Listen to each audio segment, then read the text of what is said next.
Zacharie, chapitre 3. Il m'a fait voir le grand prêtre Josué, debout devant l'ange de l'Éternel, et Satan qui se tenait à sa droite pour l'accuser. L'Éternel a dit à Satan, « Que l'Éternel te réduise au silence, Satan, que l'Éternel te réduise au silence, lui qui a choisi Jérusalem.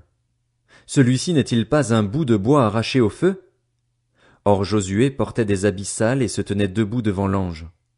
L'ange a pris la parole et a dit à ceux qui se tenaient devant lui, « Enlevez-lui les habits sales. » Puis il a dit à Josué, « Regarde, je t'enlève ta faute et je te mets des habits de fête. » J'ai dit, qu'on mette sur sa tête un turban pur.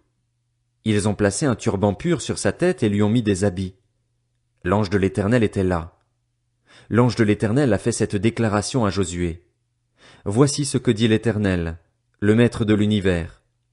Si tu marches dans mes voies et si tu respectes mes ordres, tu jugeras ma maison, tu garderas mes parvis et je te donnerai libre accès parmi ceux qui sont ici.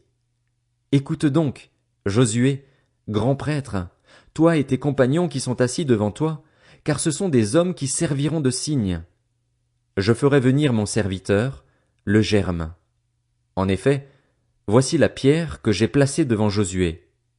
Il y a 7 yeux sur cette seule pierre. Je graverai moi-même ce qui doit y être gravé, déclare l'Éternel, le Maître de l'univers, et j'enlèverai la faute de ce pays en un jour. Ce jour-là, déclare l'Éternel, le Maître de l'univers, vous vous inviterez les uns les autres au milieu des vignes et des figuiers. Qui me parlait. Zacharie, chapitre 4. L'ange qui me parlait est revenu, et il m'a réveillé comme un homme que l'on réveille de son sommeil. Il m'a dit, « Que vois-tu » J'ai répondu, « Je regarde, et je vois un chandelier tout en or, surmonté d'un réservoir et portant 7 lampes, avec 7 conduits pour les lampes qui sont à son sommet. Près de lui se trouvent 2 oliviers, l'un à la droite du réservoir et l'autre à sa gauche. » Reprenant la parole, j'ai dit à l'ange qui me parlait, « Que signifie cela, mon Seigneur ?» L'ange qui me parlait m'a répondu, « Ne sais-tu pas ce que cela signifie ?» J'ai dit, « Non, mon Seigneur. » Alors il a repris et m'a dit, « Voici la parole que l'Éternel adresse à Zorobabel. Ce n'est ni par la puissance ni par la force, mais c'est par mon esprit, dit l'Éternel, le Maître de l'univers. Qui es-tu, grande montagne, devant Zorobabel? Une plaine. Il en extraira la pierre principale au milieu des acclamations. Grâce, grâce pour elle. » La parole de l'Éternel m'a été adressée. Les mains de Zorobabel ont posé les fondations de ce temple, et ses mains le termineront. Tu sauras alors que l'Éternel, le Maître de l'univers, m'a envoyé vers vous. En effet, ceux qui méprisaient le jour des petits commencements se réjouiront en voyant la pierre d'étain dans la main de Zorobabel.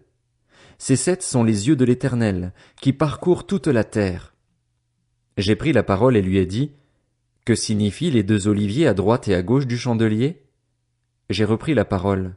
« Que signifient les 2 rameaux d'olivier qui sont près des 2 conduits d'or d'où découle l'or ?»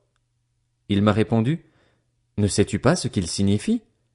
J'ai dit, « Non, mon Seigneur. » Et il a dit, « Ce sont les 2 hommes désignés par onction qui se tiennent devant le Seigneur de toute la terre. » Zacharie, chapitre 5. J'ai de nouveau levé les yeux et j'ai vu un rouleau de manuscrits volé. Il m'a dit, « Que vois-tu » J'ai répondu, « Je vois un rouleau qui vole. Il a 10 mètres de long et 5 de large. » Il m'a dit, « C'est la malédiction qui se propage sur tout le pays. D'après une face, tout voleur sera chassé d'ici, et d'après l'autre, tout parjure sera chassé d'ici. Je la propage, déclare l'Éternel, le Maître de l'univers, afin qu'elle entre dans la maison du voleur et de celui qui jure faussement en mon nom, afin qu'elle s'y installe et la détruise avec sa charpente et ses pierres. » L'ange qui me parlait s'est avancé et m'a dit, « Lève les yeux et regarde ce qui sort là. » J'ai répondu, « Qu'est-ce que c'est ?» Il m'a répondu, « C'est la mesure à grains qui sort. » Il a ajouté, « C'est l'objet de leur regard dans tout le pays. » Un disque en plomb a été soulevé et il y avait une femme assise au milieu de cette mesure. L'ange a dit, « C'est la méchanceté. » Il l'a repoussée dans la mesure et a jeté le disque en plomb sur l'ouverture. J'ai levé les yeux et vu 2 femmes apparaître. Le vent soufflait dans leurs ailes. Elles avaient des ailes comme celles de la cigogne. et elles ont soulevé la mesure entre la terre et le ciel. J'ai dit à l'ange qui me parlait, où emportent-elles la mesure à grains? Il m'a répondu, elles vont lui construire une maison dans le pays de Shinéar. Quand elle sera prête, elle sera déposée là sur sa base.